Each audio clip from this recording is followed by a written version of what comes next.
Going live. Shay, you We're live. Are we live? You knock these bushes down? Girl.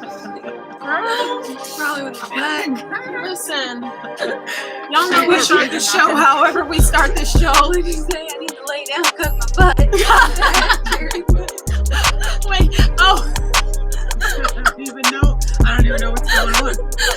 We're at Cherrywood last week and we're sitting on those bushes outside. Oh, yeah. Bushes. They were benches. They were benches.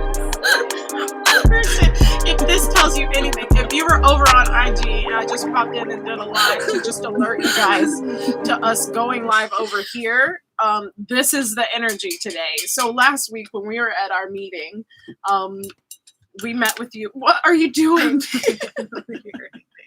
Oh, you don't hear yourself. Yeah, she got it.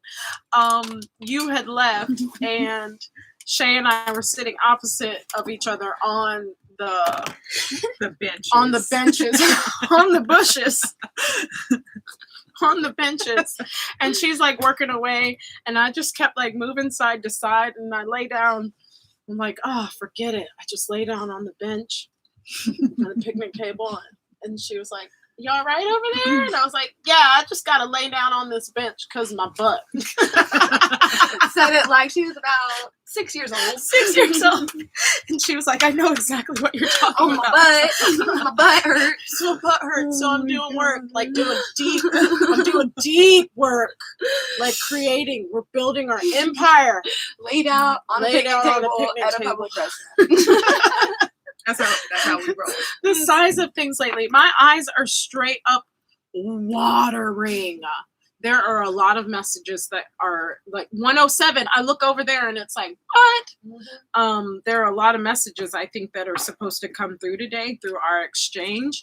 Hi, welcome to the Mindful Misfit, the podcast from the Spiritualist Collective. I am Alove. This is Lizzy B. And to my left, your right, that's Shaylee. That's probably the cleanest intro we've had. I like it. Sure. It's tight. At least for me. You guys have done a great job. I usually trip over my tongue. Speaking of the messages. Yeah, what you got? Look, a gray hawk flew over my head on the way here. Mm-hmm. And I looked it up. The rattle song. Oh, what? That's the song. Hold on. Cosmic symbols. The hawk is as courageous a bird as the eagle. Therefore, hawks represent the strength and courage of the warriors. In fact, compared to the eagle, the hawk is swifter and attacks its prey in a more decisive manner. Nice, right? Yeah. So I wonder if your vision last week was like, what if we were to invert that vision? Elizabeth had a vision. It wasn't a vision. It was like real life. It was real life, believe it or not. Mm-hmm. Had a vision of, was it a red-tailed hawk or was it just a hawk? Oh, was it a red-tailed hawk? It took me a minute to catch up. Yeah. So I don't know if it was a red-tailed hawk because I was so focused on the fact that it had its prey. You're like, oh shit, I don't even know. I'm like, what does that even mean? Like a hawk flew over. I was driving. A hawk flew over like to a point where it like almost looked like it was coming down over my windshield, and it was so close I could see the prey in its talons, and I'm pretty sure it was a mouse. But I had not ever seen that. I think it was a rat. I was about to say mouse, It was a rat. Yeah. Oh, hey, what happened to our light? Oh, right. Everything was stripped. Since last time we were here in the treehouse, all of the things got stripped. I had to find the headphones. Just a natural glow. Just a natural glow from the right side. Slow motion this side. If anybody watches Ralph Smart out there, you know what that's about. Breathing in that good ass prana. Hey, do you want to breathe for just a second? Okay. Yes, we need a ground. Do I need a ground? I'm not grounding. You know why? Because we're about to get all of the messages. You guys can hold me down. I'm gonna be up there. Yeah, I'm gonna be up there so we can see. So oh, do I? Hi. I love it. Hi. Look, Me listen. too. This is the only prison that we live in. Can you see that? It's a prison of overthinking. Mm-hmm. Do you understand?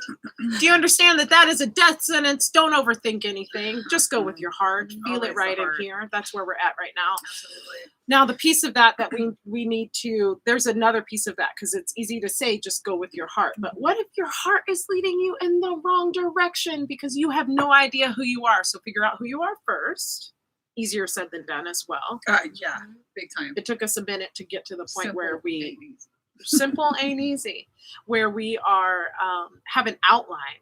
I have a pretty decent idea of who I am. I have a pretty decent idea of like what my identity is and what that's made of, and that allows me to step into a place where I am mostly free of overthinking and just being guided by my own inner compass, my heart. Right? We talked about that last week. That was some deep shit. So the hawk flying overhead with the rat. I believe it was a rat. But what if we were, and we were in this space where we were thinking that, and I think we were receiving this from like multiple ends, that it was like, we were the prey, right? We need to be mindful. We need to be protective. We need to hold our boundaries. We need to be in this space where we are dictating our moves and not being, not having that dictated for us on the outside. But what if, according to your reading that you just had, we flip that? We're the warriors. That's right. So yesterday I was telling her in the car, I watched Wonder Woman, and it's like, you know, the running, they could always improve the running. That's where they lose me. Like, I watch people run. I don't know why. Keanu Reeves, if you're out there and you happen to watch this podcast, you're my favorite runner in the world. I'm highly entertained by his running. Is it real awkward? It's kind of awkward. It's a little bow-legged. He always looks like he's working so hard, and I admire that. And we already know how I feel about him. So watching him run Johnny Utah is like a gift. So I'm always watching people run because I grew up as a coach too. So it's always chip, hip, chip, hip, chip, hip, chip. Right. And so you're watching this woman like run, and it's like they cannot take the 70s cartoonish vibe like out of the special effects. Even it's 2020 when this movie came out. So she's like, it's real cheesy. But the message behind what it is that she's doing is really special. And there's a part when she's talking to her Amazonian sisters about like what it was that they were there to do. And she spoke about the women of this tribe as the peacekeepers as opposed to the warriors.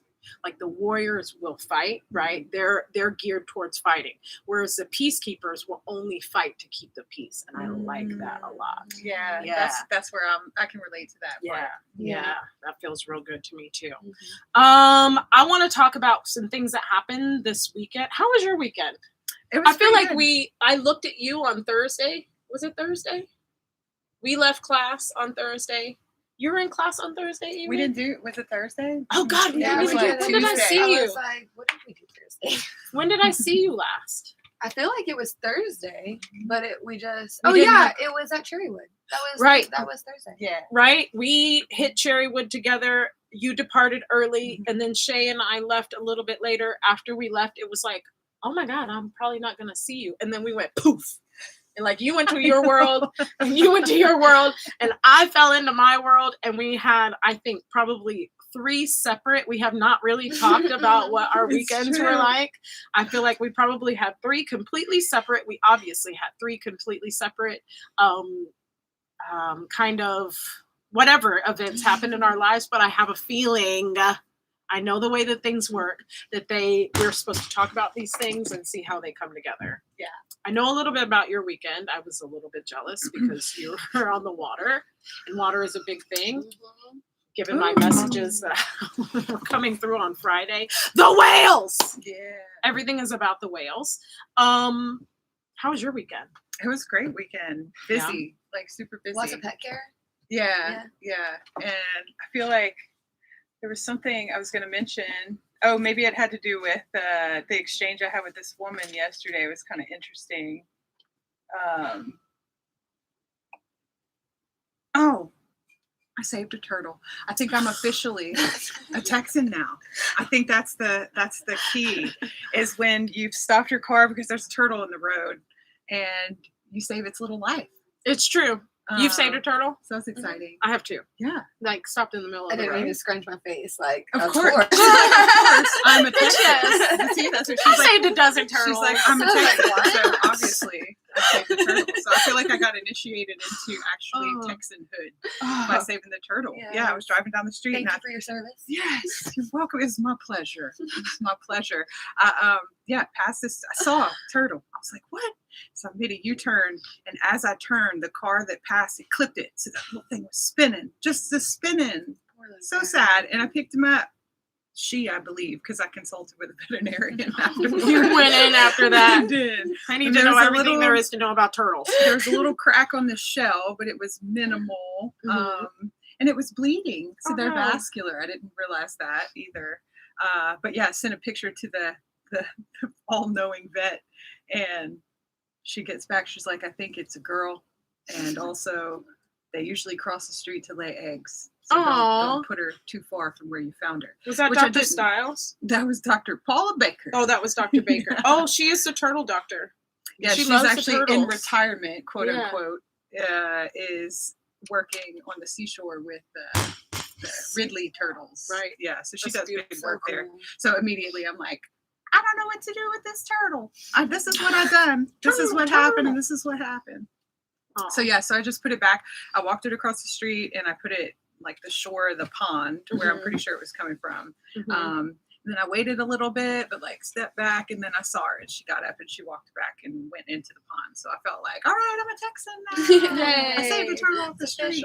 It's only been how long? What? Have you lived here? Oh, like 16 years, but then that didn't count because I hadn't saved a turtle off the street yet. There you go. So you made it. You landed. Now you know. And then this morning I had a brief conversation with an old timer outside of a coffee shop. And would you call him an old timer to his face? This guy I probably would. Okay. Just because of the tone of his voice and the way the conversation. You old. He said some terms that I'm not going to repeat. But and nothing terrible, but it was just like I was like, oh yeah, you definitely aged yourself by using that term. But he was saying about how, because we were on the corner of 45th and Medical Parkway, and he was like, I remember when this was just 2 lanes, and when you went north of here it was a gravel road, and this part was the Yankee part of Austin, because this was like you're leaving Austin once you get to like 45th and Lamar, 45th and Medical Parkway. That's wild. And going north, you're like out of Austin at that point. So he said how interesting it was. Right. Yeah, it is. North Central. Yeah. Just how much change, has occurred. But he did mention something about a tug of war that used to happen between. And I think if I remember correctly, he called like people on the north side of Austin the Yankees, and the people on the south side of Austin the Bubbas. And they used to tug of war across the river. They had a tug of war. I wish they would bring it back. This man told me about this today. I learned about this. So so they get City of Austin. Right. Got people wanting to tug of war. They ain't trying to listen, and nobody trying to do nothing good. Let's bring back the tug of war between the Bubbas and the Yankees. Yeah. Which we'll have to, those are the terms, we'll have to rephrase it for our current environment. But oh Lord. But yeah, so this tug of war would occur where they get the folks from the north side of Austin and the folks from the south side of Austin. He said you'd have to, line them all up. You get the big guys on your, ready to hold, and then everybody had their beer, and you couldn't spill your beer. Then you had to, and he said the Bubbas always won. Of course. Yeah. Bubba's always so the tug of war in Austin, that was like a legit, when he was telling me about it, I was like, is this like just like an idea? No, it's a physical, actual tug of war. Did he say when it ended? Like how long it, because I haven't heard that either. No. But, yeah. Man, that would be fun. So probably fun when fact. This current city administration took over. Right. So fun fact, you can save a turtle off the street and be unofficially a Texan, and also bring back the tug of war. Let's bring back the tug of war. I think I'm about that life. I say that we bring back a lot of things. I'm on a mission to bring back a whole lot of stuff that this city in particular, and if you're out there, we are based in Austin, Texas. I am an Austinite. I'm an Austin original. Call it a unicorn, call it what you want. Call it a unicorn. That's what I am. And which is really interesting because one of the things that I am, multifaceted human being the other. Really interesting to have people say that. It's always a topic of conversation. And then when somebody, oh, where are you from? When did you get here? It happened this morning. Oh, when did you get here? I'm from Beaumont. And I was like, I was actually born here. What? You've seen everything, literally everything. When I was in high school, it's just the truth. I grew up in a town outside of Austin, and we would come into town on the weekend. This was when I was in high school, like I said, and go through the drive-through and pick up alcohol from the drive-through with our homie Billy. He was a 65-year-old black man who would serve us alcohol just from the side of our car with like brown paper bags, just like right over there from where we are right now. It was a different place to live. Rosewood, it's interesting because Juneteenth is this weekend, right? Saturday. Rosewood used to be bumping all weekend long. Now we drive by and it's like I was struck by this today. You've got subsidized homes on one side, and then you've got this entire condo on the other side that is actually blocking the sunlight from these subsidized homes. I have family members who my mother lived in a house that you could actually probably, if we were to look out that window, we could see the tree that is planted in the front yard where my mom grew up. So cool. So right, it's awesome that we're right here, right now, shooting this, and some things that are in the works that we're going to talk about probably today. At least as a business, if not here. It's very interesting what is happening to this city. We drove by on the way, Shay, because of my car. This is a whole thing. Everything's happening right now. So I'm riding with Shay from yoga over here. We're driving past on Cesar Chavez, right in the heart of downtown, past City Hall. And City Hall is surrounded by tents right now because they have moved not all of the tent cities, but a chunk of the tent cities from where they are removing these people who have built these tent cities because they have changed the city ordinance and we no longer allow tent cities, which is a whole other complicated issue. Remove those tent cities and started camping out in front of City Hall. So these people who work at City Hall have to breach this line of people who are now living on the property of the city of Austin. Every day they go to work. Every single day they go to work. It's a madhouse out here. It's a madhouse. I did bought a bunch of P. Terry's and handed it out to some folks this weekend. It was interesting just seeing how they're living right there. Did you go to the City Hall area? No, I went under I-35 near airport.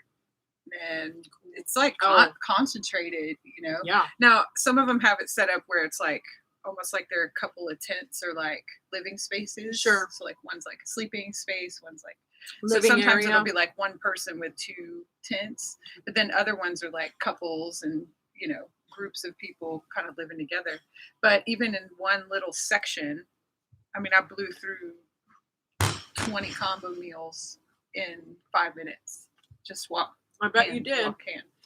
So it's interesting. And I just, you know, I don't know what the answer to that is, like how to solve that issue, but I can say that it's not okay for people to feel like they can't do anything else except for live on the street. I don't think it's right that we don't offer housing for the people to be able to integrate them back into society. There's one organization here that I know for sure does that, the Local Loaves Community First. They do offer like housing for homeless in transition, and then it helps them to start learning how to live in a community again, you know, working and things like that. But I think we're just wild. I think when we're looking at this, we are looking at these communities. I think it is best served to look at it from two different lenses. You've got people who are in a space of transition and who are attempting to move out of that space and out of homelessness and into homes. And then you've got people who just want to live that way. No, they just want to be off their their car up. Exactly. They want to live that way. So I think when you go to a community like that, those people in particular, in my observation and what I have heard from people who have actually spent time with mental illness, with PTSD, with drug addiction and homelessness, they are making a conscious decision to be there when it looks the way that it does, when you've set up an entire living situation. Yeah. Right. That's a very different solution than for those people than the people who fell on hard times or have been left in some regard with certain situations that are difficult to transition out of. That's and so it's one of that's her why I big chose pain the, points. For you, right? With seeing all of it from an outside perspective, is you feel that some of those that are choosing that lifestyle are diluting the overall. Oh, absolutely. So that we can't. It's harder for us to recognize those people that really truly need the help to even reach out a hand. And I chose that specific area because I look whenever I'm passing by. We have tons of communities of homeless living in tents right here, and there's little pockets in different areas. And the particular one that I stopped at, because I've seen it quite a few times, and it feels different than, say, there's one on like 71, like Ben White and I-35. Sure. Now, that's a whole different feel because they got some stuff going on down there. Like it's a whole organized situation. And I can see it just passing the intersection because I look at it. I don't avoid it and just pass by it. I'm watching and I'm looking and I'm watching how they're interacting. And they got like cars parked out there. Like they have like some stuff going on. Like it's organized right there. And then, so I was like, y'all don't need my help because y'all choosing that life. And then there's the one on like Pleasant Valley and Riverside. And to me, that's where the most of the mental health people live, right? Like it's super rowdy. I mean, I've seen people in precarious situations in that intersection just in the 2-3 minutes at a red light. Sure. And then this other spot I could tell like just felt different, really, So well, that combined with some other choices that have been made as far as our city council is concerned, it has definitely opened the door to a lot of possibilities in regards to what is actually happening on the ground in this city. 13 people were shot this weekend. From what I've read, I haven't updated myself as of today, but yesterday, the little bit that I read about that is that nobody died, thank God, and they have not recovered a gunman, which is also very interesting, and have also, the FBI is now here. And my brain, the way that it connects all of these things, there is not one thing, there are no coincidences. There are some things that are happening just below the surface here on the micro, which I will call our community the micro, that mimic and mirror the macro in regards to what is happening on the larger scale. I think there's going to be a lot that comes out this week in regards to the truth of why things are happening the way that they are. And I think we are experiencing it here in Austin expressly because of the leadership that's happening here, which is in direct opposition to our actual governorship. So what we experience is this back and forth, exchange of, there's a real life battle happening for this land in particular. And when we sit and we think about it from the spiritual perspective and the way that we live our lives, we can definitely feel that there is an energetic battle that's happening for this space in particular.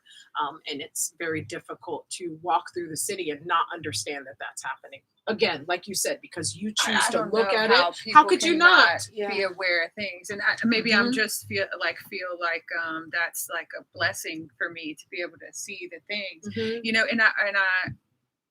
it's interesting because I'm aware, right? I'm aware of my safety, right? Like I know I'm not blind. I know that I can be physically harmed, right? So with that awareness, I also don't pay attention to a lot of things, right? So basically, consciously you don't pay attention. The shooting that happened. No, like I consciously don't. Like I don't really. I never watch news. I hardly know what's going on half the time. And then what's funny is that a month will pass and all that's old news anyway. So I just really didn't even waste any time on living your life. But, you know, and I'm sure a lot of people have different opinions about that with me, and that is what it is. But like for instance, so I didn't know about the shooting except for a friend was like, "Is everybody in Austin okay?" And I was like, "Oh, I guess something happened," right? And then like came across that. But the other thing is like when I went down, this nice young guy, Michael, I met him first. And then I'm walking with him because I told him I didn't want to intrude on people's space. And he's like, "I'll walk with you." And so we walked. He looked super young to me, like good looking young guy. Yeah. And I was like, "How are you out here like this?" You know, and Oxycontin is a hell of a drug. It could be, yeah. But nice guy, right? And he, as we're walking away from my car, he says, "Is your car locked?" And I was like, "Oh yeah, it's locked. Like, don't you worry, homie. Like, I know I'm like a sweet lady out here, but also not naive and not stupid. Yeah, exactly. Aware of the possibilities. Oh yeah, and how to prepare myself for that potential, you know, danger. Sure. So I think that, you know, that shooting, that's definitely one thing that's very front facing that everybody can kind of pick up on. You know, people are checking in on Facebook like, "Austin, I checked in in Austin," which is just I know whatever. But I think it's indicative of where we are moving as far as this week is concerned. Like I said, I feel like there's a lot of truth that's going to be revealed. Some of us have been anticipating this truth for some time, right? Some of us for probably about 6 months invested their entire life into this moment right now. I don't know who we could be talking about. But spent 6 months diving really deep into what is going to be revealed, what I really feel like we are going to be able to see on a massive scale, the amount of corruption that we have endured for lifetimes. So do you think with what is coming, like talking this week, do you think that that's going to be kind of come to the surface in a sneaky way, or do you think the masses will know about it? I think it is going to, the MO of how they like to do things, and by they, I mean the media and the people who control the media. So be mindful. Obviously, those of you who are out there who are watching this, I feel like we have a pretty savvy audience. Like, you guys have grown with me through a lot of this, and you've heard me say some crazy shit along the way. When I used to run the Waking the Collective IG, and some of the things that I was talking about there, and some of the things that I've shared just in my life over the past probably 18 months to 2 years, some of the things that I've learned in being exposed to an entirely different reality in regards to the world and the country, which was a huge part of my own spiritual awakening was coming into the understanding that this is upside fucking down world, right? Period. And so anything that you see out there, you could pretty much take the opposite and it's true. So inversion is a real thing.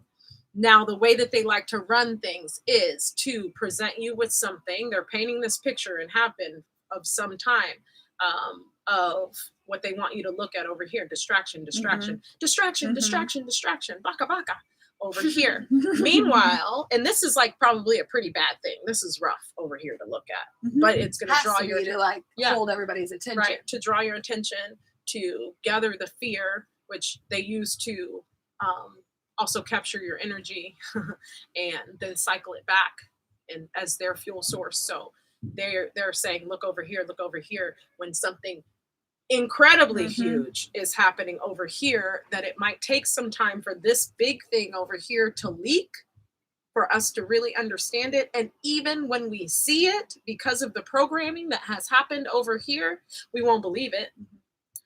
What do I think is in this box over here that when you're looking at your TV, what they're trying to show you? They're trying to set you up for several things right now. One of those things is I think that we might be, and I've been on this for a minute, and I think it's probably taken about a year, and I'm going to say some crazy shit, but I really think that this is what they're going to do.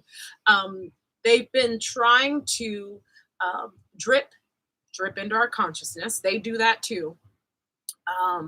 Aliens.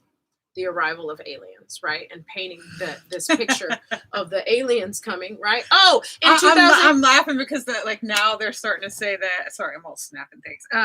Now they're starting to be like, oh, yeah, the Navy. oh yeah, that stuff. Mm-hmm. It was true. It was Yeah. true. Remember that? It's like, yeah, Here's we some knew video that that's already. 2-3 years old Yeah. to pacify you. Right? From the Navy, right? Oh, the CIA. Oh, comes out all of a sudden. Here, look over here. And they're just slowly trying to piece these things in. The jig is up. The jig is, we may not, right? Well, first of all, some of us out here actually are. So there's that. So we know that that's true.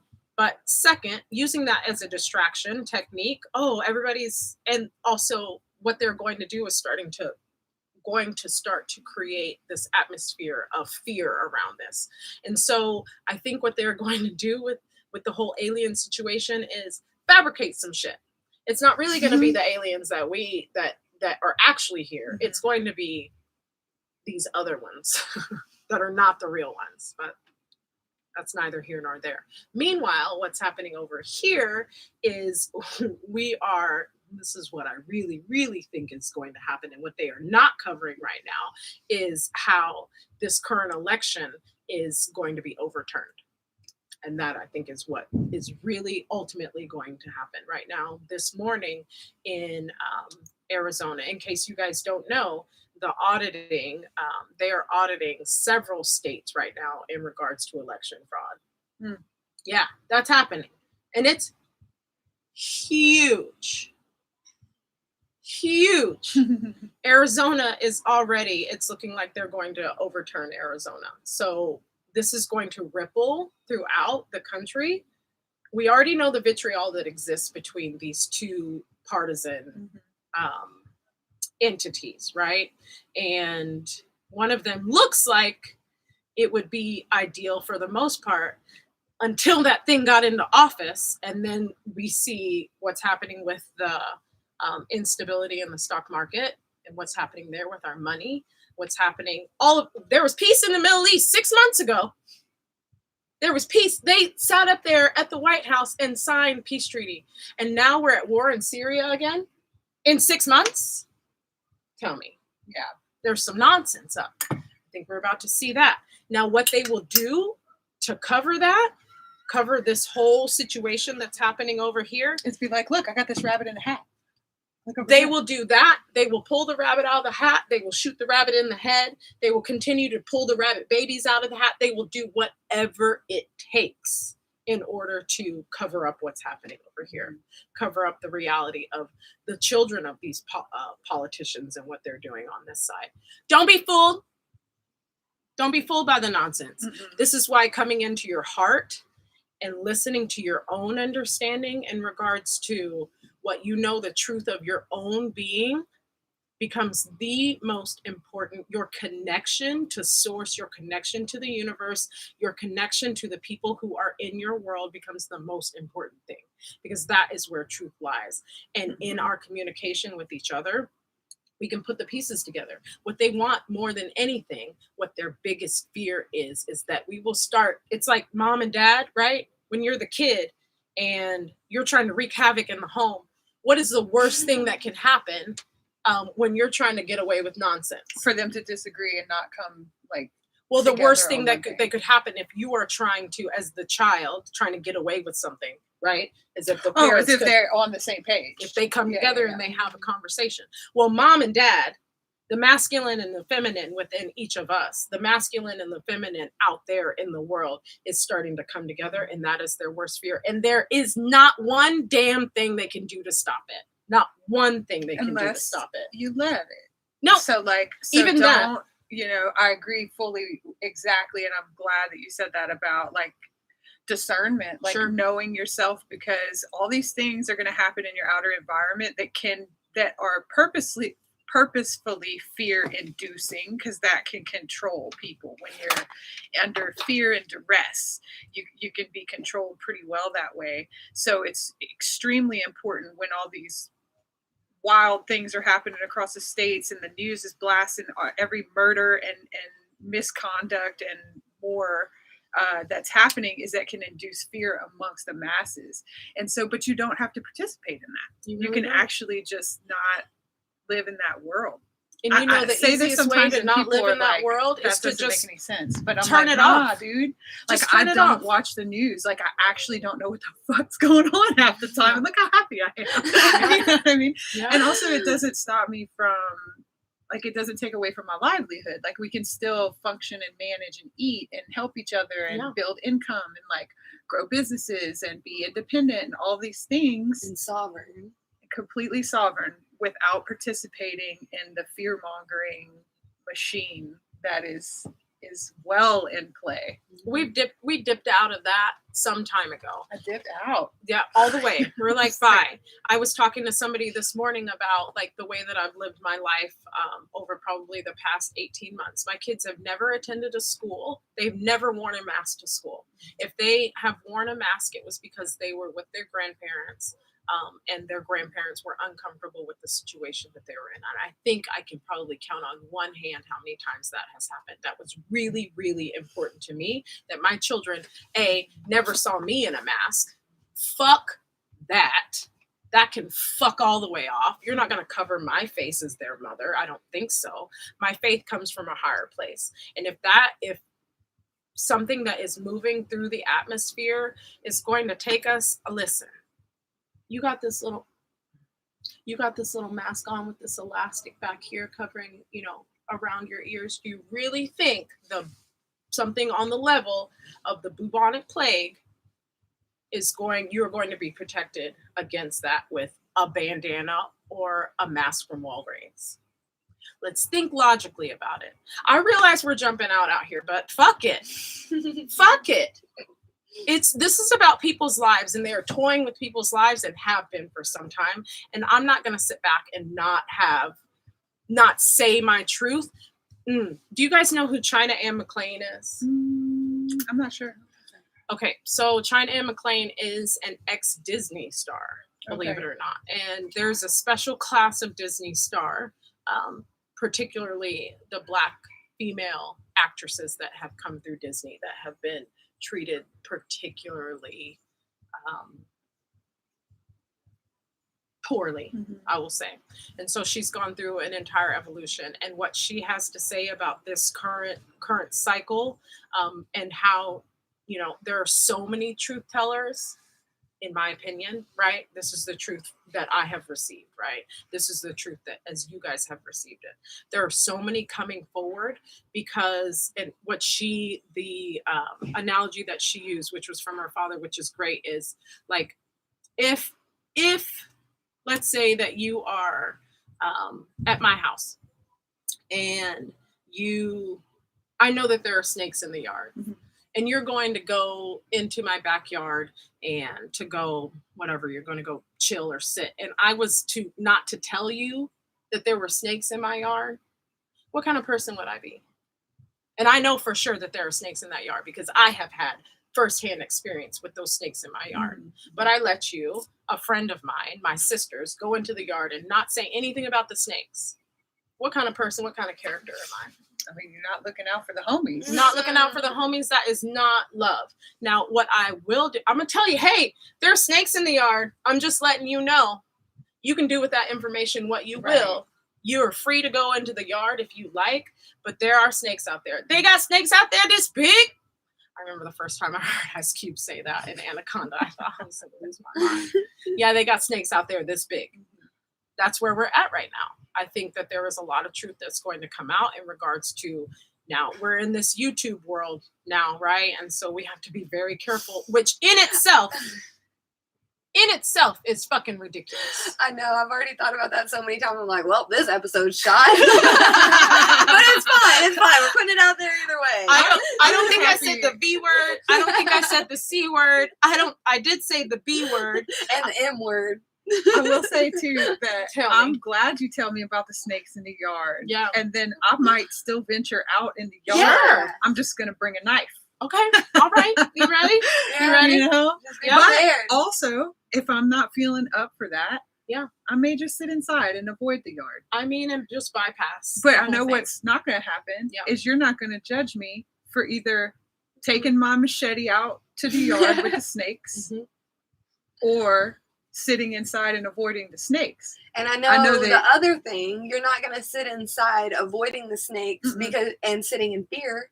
You're just going to know, all right, I'm just going to stay away from it. I don't need to go. It's not going to, induce a bunch of fear in you that's going to then navigate. Keep me from going out in the backyard. They got all these monkey fighting snakes on this Monday to Friday plane.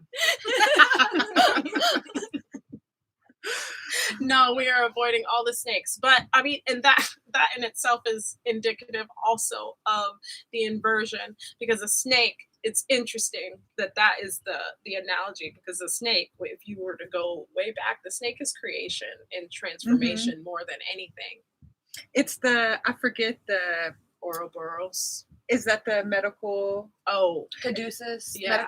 Thank you. I couldn't come up with the term for it, but interestingly enough, the snake is representative there. So how could it be so terrible? Well, you also know that same caduceus is the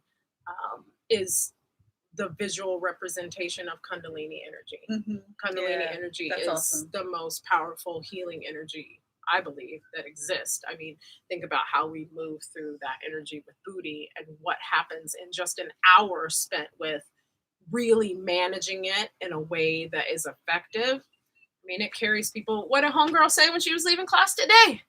Which one? Zoe. She was leaving class today, and I was like, how you feel? You feel good? You just left class. I taught class this morning. And she was like, I had to come back. This is somebody who, on the surface, I'm not going to judge anybody, but just looking at her body type, she looked like she practiced some yoga in her life. For sure. Had spent some time on the mat, for sure. Had spent some hours. So I was like, and always interesting to see what somebody coming from like a real yogic background has to say about their experience with booty. And so I was like, how you feel? What do you think? She's like getting ready to leave. She was like, this class always makes me feel like I have tapped into some energy that I haven't been able to tap into previously. And I honestly feel like a warrior goddess. So I'm gonna go home and do that. So we know that this power, this energy that we have here in ourselves, we don't need to seek it out there, is incredibly powerful. And it does, I mean, there's a reason why they showed the snake. There is no fear there. Man, and it's interesting too, like just about when you talk about inversion and kind of like, I think there's a good majority of people who don't really believe in energetic exchange or don't quite, I don't know if believe in it or just have not experienced that, in their own life. But I was thinking about it this weekend because I feng shuied my bedroom. Oh, I rearranged my bedroom. Doesn't it feel so good? So it's like a whole flex. Like all I did was like move the bed to a different wall and like shift a couple things around. But the main things that I kept in mind was facing the bed as close to west as I could. I'm a little more northwest. But also they talk about not having your bed in direct alignment with a door, a window, or a mirror, because that's where the energy flows through, right? And so, and then having like your head against a wall on the east and you're facing the west, right? So mine's like basically, I see the door. It also puts you in the commanding position when your bed is in a section of the room that's facing the door, but not directly in front of it, because the energy that flows through, you don't want to be in that, right now. So you're in commanding position, meaning you're probably in the widest part of the room, or visualize it, and you can see the door. What's fun is like now I can see the door, the windows over there, and neither of them cross my bed, but I have this mirror that I really love very much. Thank you. You're welcome.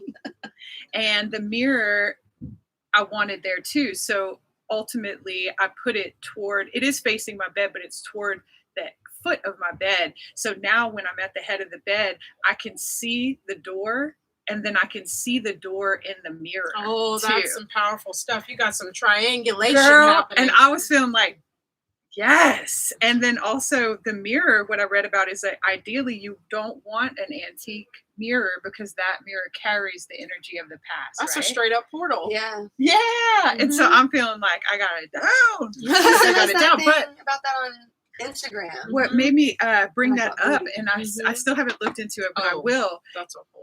I kind of digress for a minute, but what it was that I was bringing up is like kind of like these old energetic things that people are doing now that they haven't even questioned why that was put into play in the first place. And my thought was, which I don't know, and I need to research it and look into it though, is a headboard and a footboard, baseboard, right? Mhm. And you're not baseboard, that's the ground, but like the footboard and the headboard, right? Like this is this thing, and we always thought it was like because of, it's pretty.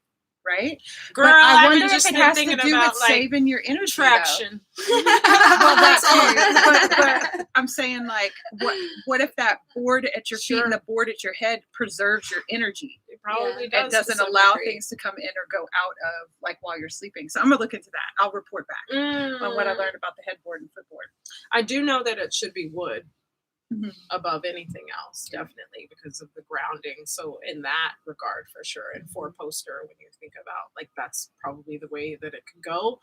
I have a 4-poster metal bed right now, so I'm transitioning into wood when I move into my house, whatever that is. That's what I'm gonna go to. But I think you're probably really.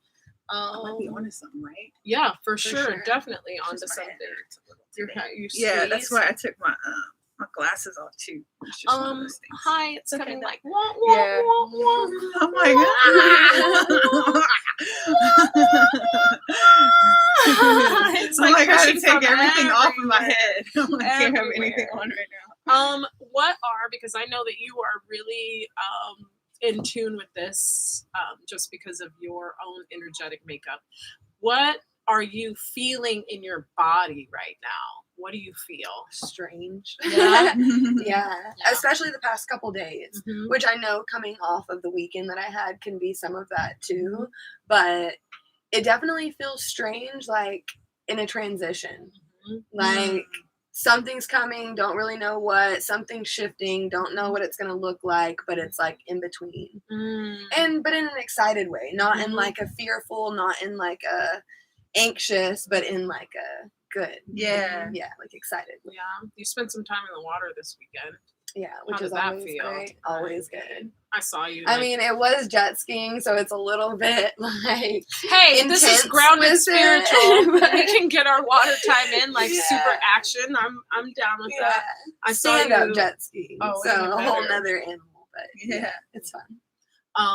I think moving forward, I mean, the water is like really everything. They keep impressing upon me like how important the water is and how we are looking away from the water as a solution, both a solution to our current collective state, but also, and when I say they, I mean they and my guides and everybody who is kind of on this team, who's on Team Alove, which is that's a whole flex in itself. They got a big job. I always told my mom that that's why she had one kid.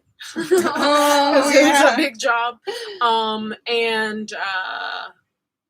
What they keep saying is that the water is both the answer and the problem.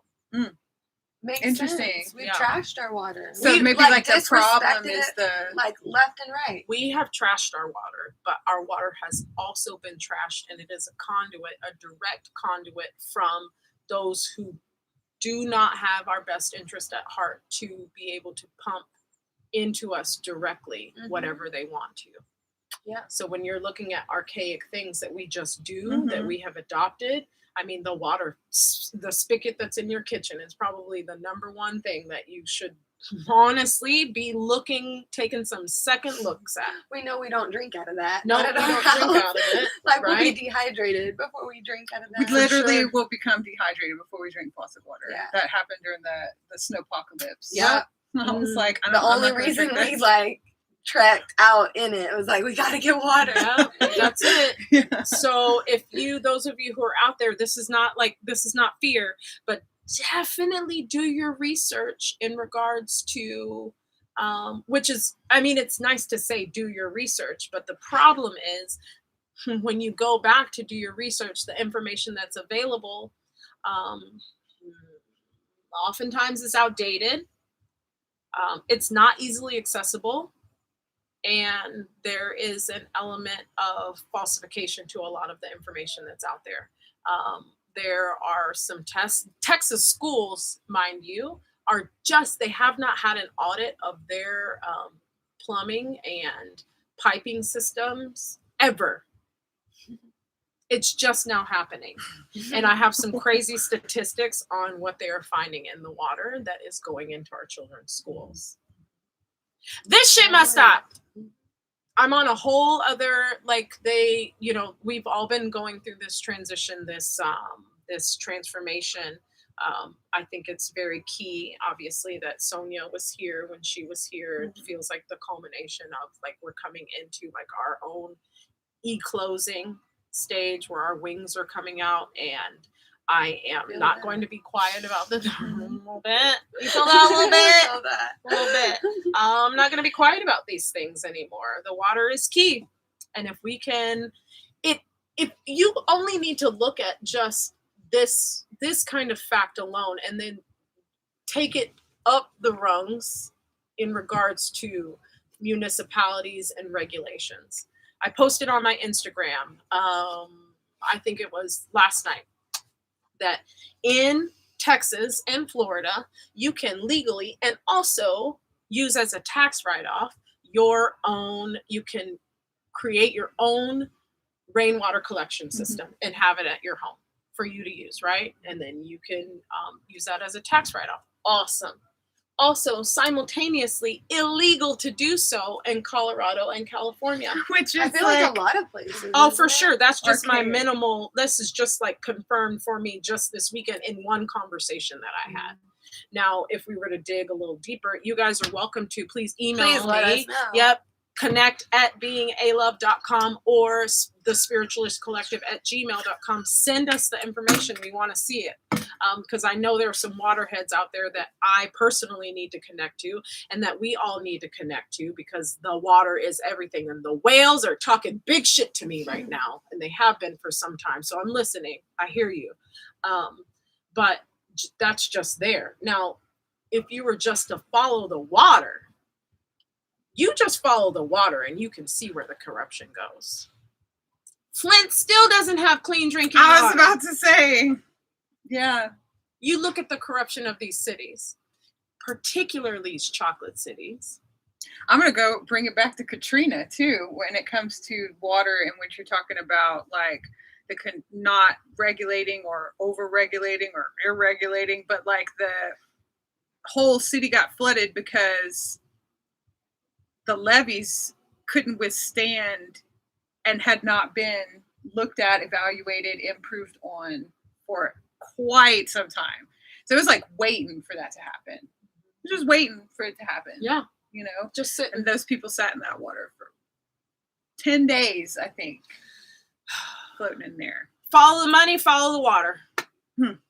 Because those are the two things that, one, we have been told that we need in order to survive. So when we're talking about investing, and we're talking about creating our own monetary system over here, when we're thinking about Bitcoin and some other things that you and I have discussed, right? That's the thing that they control. This is the other piece, is the water piece. We got to look at, when we're talking about sovereignty and where these two things come together, those are the two pieces that we've got to bring together. So I am invested. These are the things that I am invested in more than anything right now, is the Spiritualist Collective, because this is a media company that is rooted in sharing collectively information that will help people live their lives to the fullest. Exactly. 100%. And so I'm completely invested in this. I'm invested in the water because we need it. I have heard stories. I have a really good friend that you guys know who did not grow up here, who grew up in a country in South America where they used water as leverage over the people. Very, very similarly, when we were having this discussion, he said to me, you know, the movie Mad Max, the most recent one, which is all about water. And we already know they tell us the truth through entertainment. So there's that piece. We could do a whole series of shows about that. But that the entire plot line of that movie is there being a shortage of water, and how the people in charge, those in the governing bodies, were keeping the water for themselves. This is the truth of more than I even care to share right here countries in this world. A person that we know very well experienced this exact thing. This shit here must stop.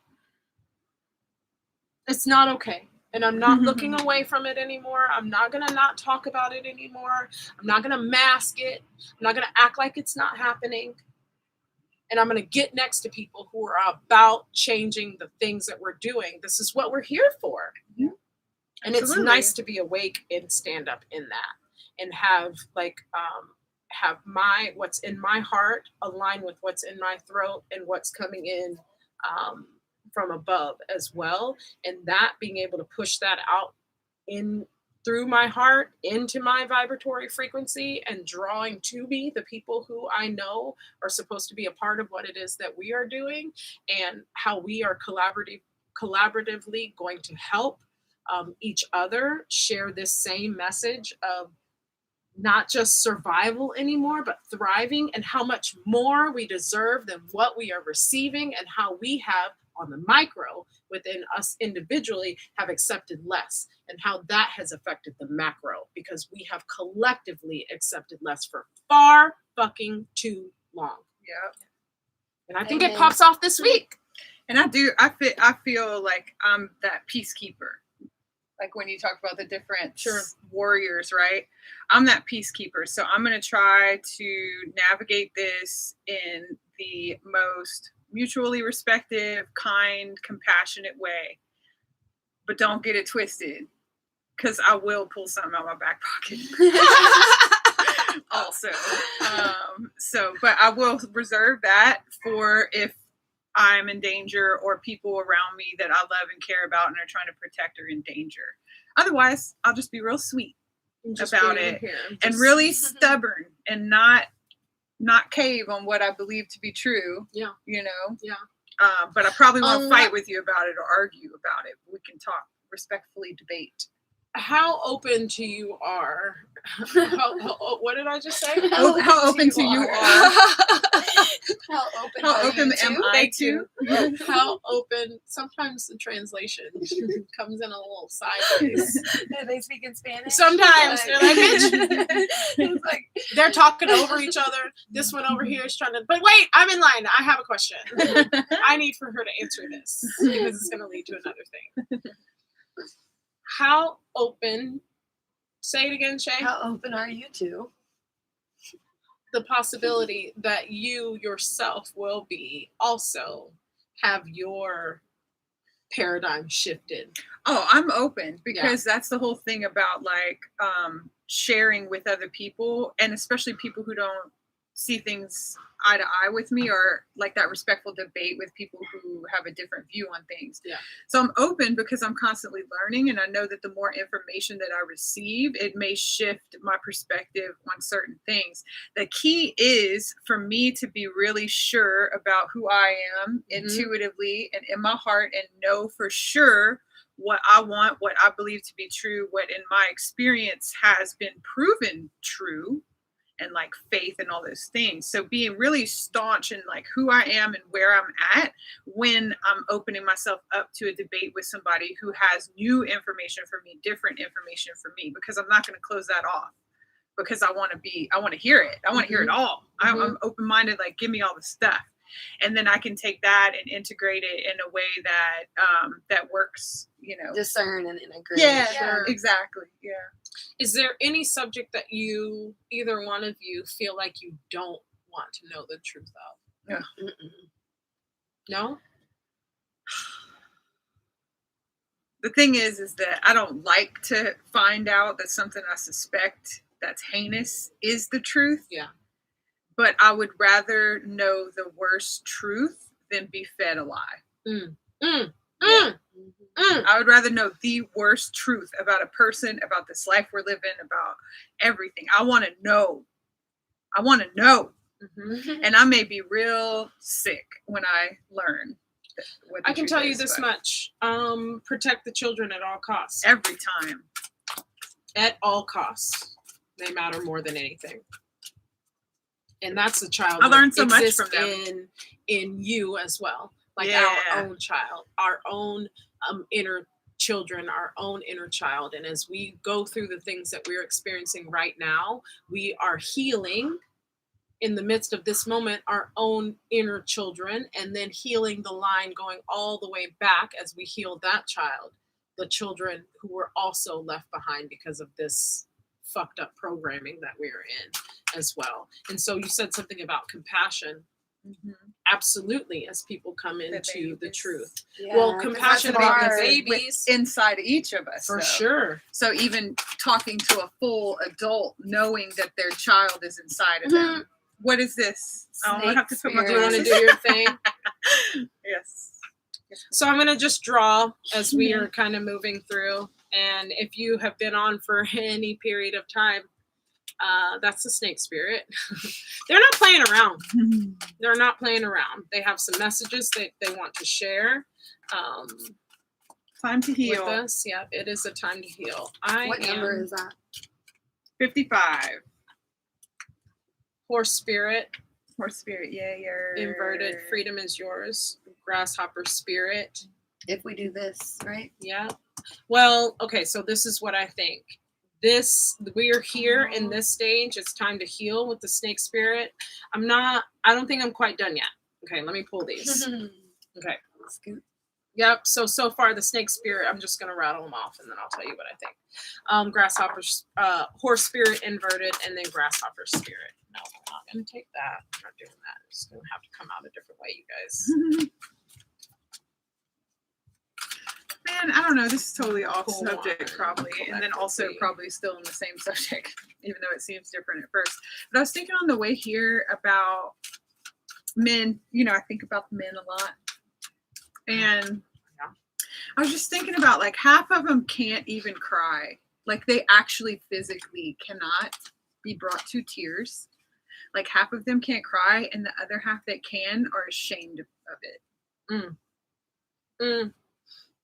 So you're talking about like Makes me on sad. the large scale, half of them can't cry. Are you talking about like just men across the board? Because I think that there's a lot that they do that they will never share with anybody, and I think that there's a large population of them who are doing the work but are not comfortable with In sharing. secret. Yeah, for sure. That I believe too. Yeah. So I think there are some. I was a woman who couldn't cry for a long time. I wondered if there was something really wrong with me because I could not have a physical manifestation of the sadness that was within. And now, shit. I'll be out here crying. About some things, but it's definitely deeply, it's a part of, right, the healing process, even being able to, as we are talking about time to heal, even being able to tap into that at all, like what that looks like, and find that space of vulnerability, even within yourself, to acknowledge that. So many of the messages that I have come into contact with lately have been, it's time to heal, it's time to heal. And I'm like, but I don't know. What do you want me to do? Like, I don't know how to access that. And I know the frustration of hearing that message, understanding that that is the truth of what needs to happen, and then not being able to access it, not being able to step into that place where I am in a place to heal. Now, what that has said to me, I mean, we joke about me being grounded, but I got fucking grounded last week. The axle in my car straight up broke when I was driving. And I don't drive a slouchy car. It's a pretty decent car. It's got some miles on it, but it's a nice car. Straight up broke. So I don't have a car right now. We don't have hot water at my house right now. We don't have, there's something else that was happening too that was like, oh, you need to stay your ass at home. So all of these signs to me say, like, first of all, the first step in, like, if you're really wanting to heal is to get quiet. You got to sit with yourself and let whatever is coming up or through come up and come through. With no judgment. Just Just let it happen. Just let it go through. When you're talking about compassion, we've said this before, the person that you should have the most compassion for right now is yourself. because there are going to be things revealed to you about yourself that are not easy to receive, because we have all been in a space previous to now where we have done things unbeknownst to ourselves that were deeply impactful to other people and deeply impactful to ourselves, not always in the best light. Mm-hmm. And so coming into understanding how the choices that we have made have dictated, how the choices we have made have honestly hurt other people, is not going to be easy. So that's on the micro. That's what we're experiencing here. Now blow that up into a worldview, and you have a bunch of people who are understanding how they have contributed potentially to the degradation of our culture and our world, and so many societies that have existed within our world, and they didn't know it. Unknowingly. And unknowingly. we shouldn't take on a ton of guilt or No. shame around that. We shouldn't When take that on comes- any guilt or shame in regards to Yeah. that. Two useless emotions. Yeah. So like as people start, like if they haven't, I just know that if somebody hasn't sat and had that stuff come up, Mhm. it's real easy that when you start doing that to have a lot of guilt and shame, like, oh my God, like especially, you know, we're all out here trying to do the best thing. So Yeah. when you try to do the best thing for you and the ones around you, and then you have a moment of like reflection that shows you've done otherwise, Mhm. that can hurt. Oh, Oh big my time. God, it You hurts so know? bad.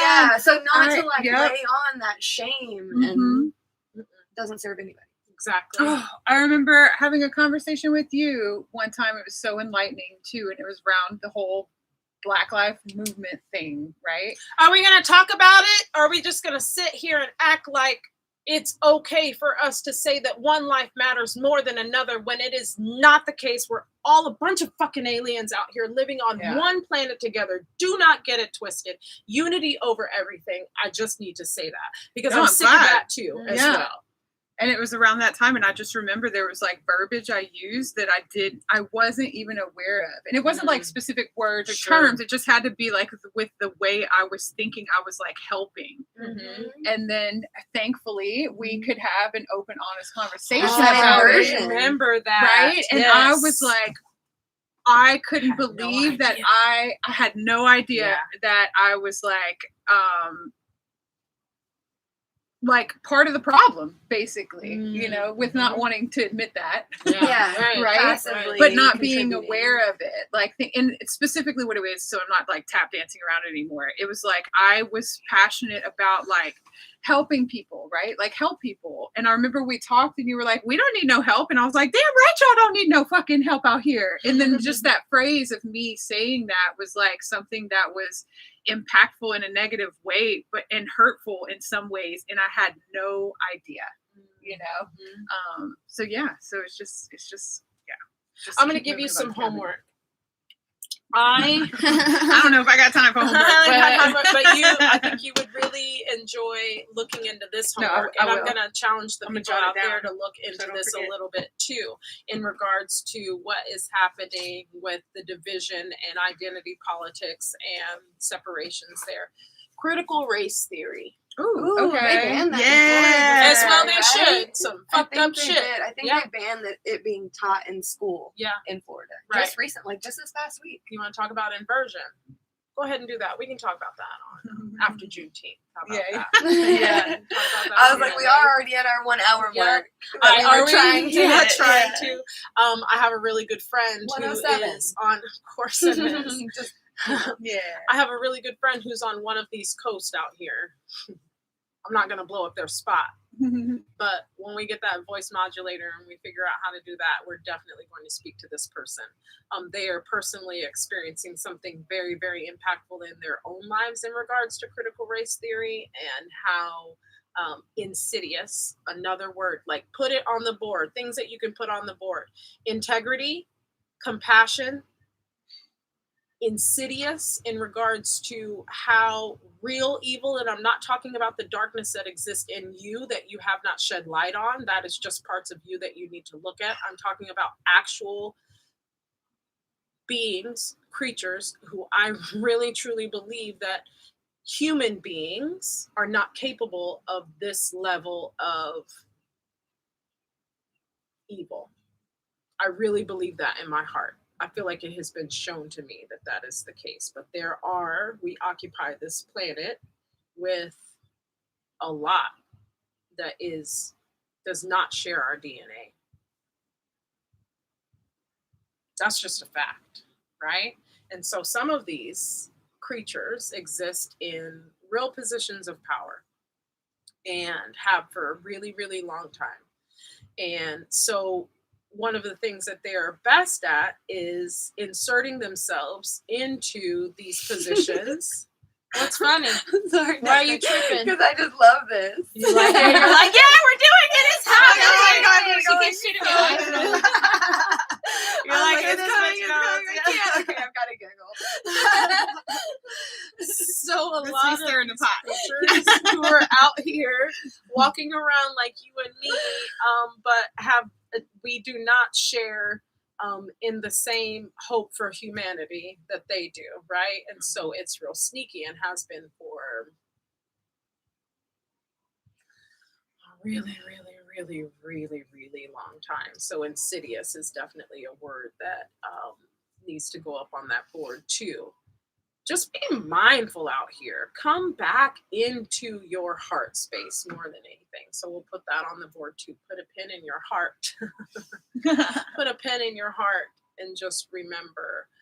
And the work that you're doing, this is remembrance right here. Whenever you say something or something resonates with you and it resonates, meaning rings through your body as truth, this is our first line of defense. Your body is your first line of defense against anything that is false. If you are in a place of alignment and have created this space in your body for truth to ring through, ways that you can be deceived within your body. The food, the water, the music, anything that is going to change the internal structure can create. The heart is desperately wicked, and who can know it? The heart is desperately wicked, and who can know it? Because we have been saddled with all of these ways to not know ourselves, to be blinded to the truth of ourselves. There's one more word that I cannot say that has to do with putting things in your body with a pointy thing. This is another way that we cannot necessarily trust the truth that exists in our bodies and the ways that it is supposed to reverberate with the truth of who we are. I feel like this is the crux of the show, right? This is what it is that we do, is grounded spiritual and having these discussions that are very real about how to take, I can't even tell you, what do we take, the red pill? One of those. We take one of those pills that shows the truth, but how to not just take the pill, but how to also integrate that pill into your body so that you can begin to see as the veil is thinned. And how do you know personally that it's the heart? I already know the answer, actually. Like, how do you, because it's me, I'm asking myself and you too. It's right. Like, and everybody really. So how do you know what's true, even when you're presented with a new school of information, right? Because I don't necessarily, and it could be because I'm still navigating some things and getting real tight in me, but I don't necessarily align with all facts of one umbrella, right? So even going into like the woo-woo, like where you're tiptoeing around right now, there's a whole realm of like, it's this, that, and that. And then for me, I'm still kind of like, well, I mean, that could just be another like school of thought, or idea, but it's well constructed. There's a lot of details in it. A lot of people believe in that fully, so it's like, how do you inside yourself understand when you're aligned and something is true in that whole umbrella of idea that falls under that category is real, right? Which kind of brings up a good point, because of the way stuff does get delivered out. They'll deliver the truth with like a lot of smoke and mirrors. The 66% rule. We can talk about that after a while. And so that is a good point. How do I do that? How do we do that? Yeah, sift through that. So when something that feels true to me is delivered to me, well, first, when information is presented, I run it through my own internal system. Like, how does that feel? First of all, how does it feel to hear XYZ? In the physical body? In the physical body. How does it feel to hear that truth, right? And so I've done a lot of work. We have done a lot of work to clear out all of these layers of trauma that exist that inform your existence, right? And so that trauma comes through as emotional, spiritual, mental, physical abuse. And now that is all encompassing. That does not mean that I'm talking about my parents. That is society and things that I have experienced that have been impactful to me in a negative way, right? So I've worked really hard to sift through that. We already talked about break method. We talked about being able to decipher things mentally and take what is mine and do away with the extra, right? And so I've come to a place where I can see some things pretty clearly. I came here with, those of you who are astrological nerds out there, if you were to look at my chart, I came here with an intuitive system that is geared to only see the truth. Now, where I have, meaning Scorpio sun, Cancer moon, Aries rising. That is Mars, Leo, 24 degrees. All of these things all point to like, she is really psychic. We're going to give her these things. Now, the other end of that spectrum is all of the information that was presented to me through my formative years that programmed me to not believe myself, right? So I had to undo all of that trauma, a lot of the trauma, and get rid of it so that I could hear myself and understand my own identity first. Understand my own identity first. And then with the movement out here, moving in my body, putting myself back in my body, back in touch with my body, so that I know me and my body are in communication and my body can tell me about what's happening in the world around me. So being in touch with my body, understanding how my brain works and the patterning that exists in my brain. And then so when information comes in and I run it through my system, first I check how it feels. Where does it show up in my body? Do I feel it in my heart? Oh man, this morning, like all across my heart, like lots of warming, lots of heat through my heart. If there is a lie that is presented, or if there is information that I know I need to share or react to, I feel it in my throat, right?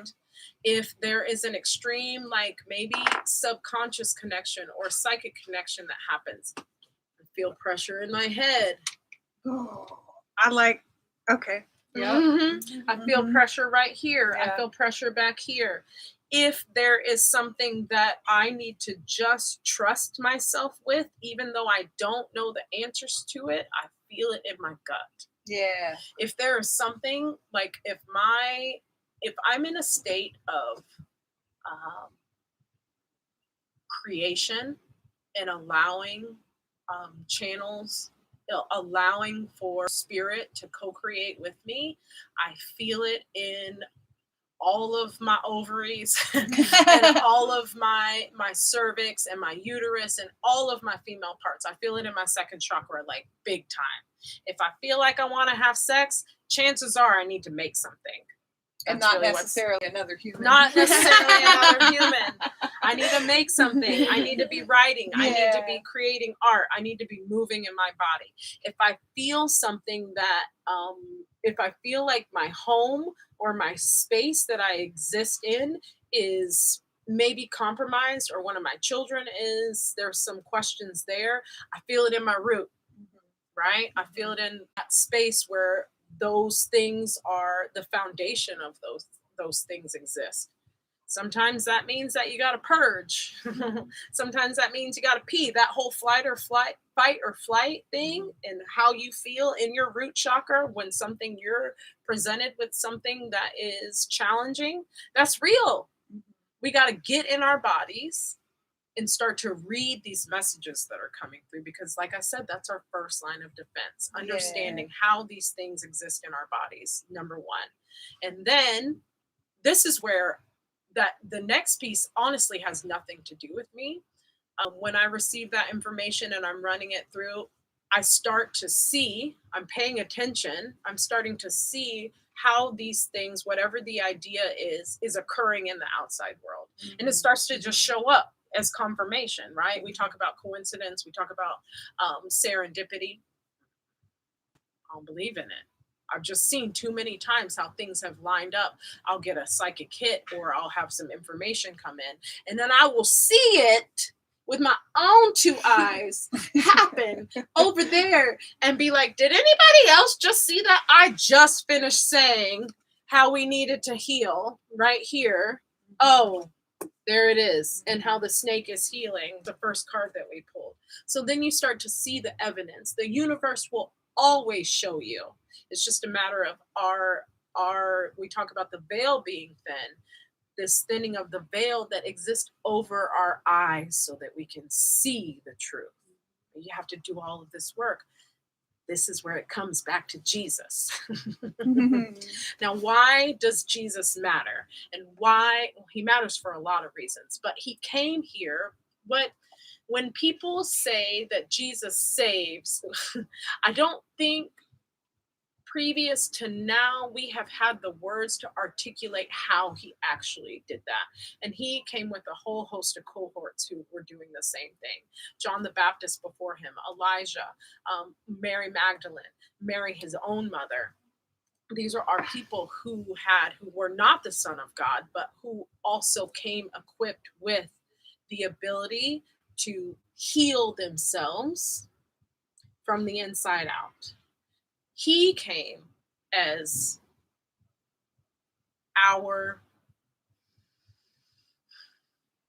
I believe, the greatest example of how we can actually move in this way with our bodies. And if you want to look at Jesus as a yogi, go ahead. Yeshua makes these moves out here. We communicate in that way. He taught us how to overcome the same things that we're talking about. Be in touch with our bodies, be in touch with our breath, be in touch with the truth of who we are, because that truth of who we are exists in the connection. And everything that exists in the outside world that is fabricated by this world is created to create a void in between the connection between ourselves and divine. And Jesus came to bridge that gap by showing us how to live in a way that creates that connection and galvanizes that connection. So there is no fear in regards to death, because once we start to understand that death is separation, and once you heal that space where we once thought that there was separation or disconnection, and you see that there is no separation, there is no disconnection, it is all false, you have overcome death. And so when you're looking at how Jesus saves, that's a whole move. The ways that I think that Christianity missed that is by teaching us the step-by-step how to actually do that. How to actually overcome death, which is just the disconnection, because they were so focused on, at least in my experience growing up as a Southern Baptist girl, they were so focused on the fear mongering and the rule following that they forgot to teach about the heart. And so in the heart is the most important thing. It is the most important thing. He is the heart.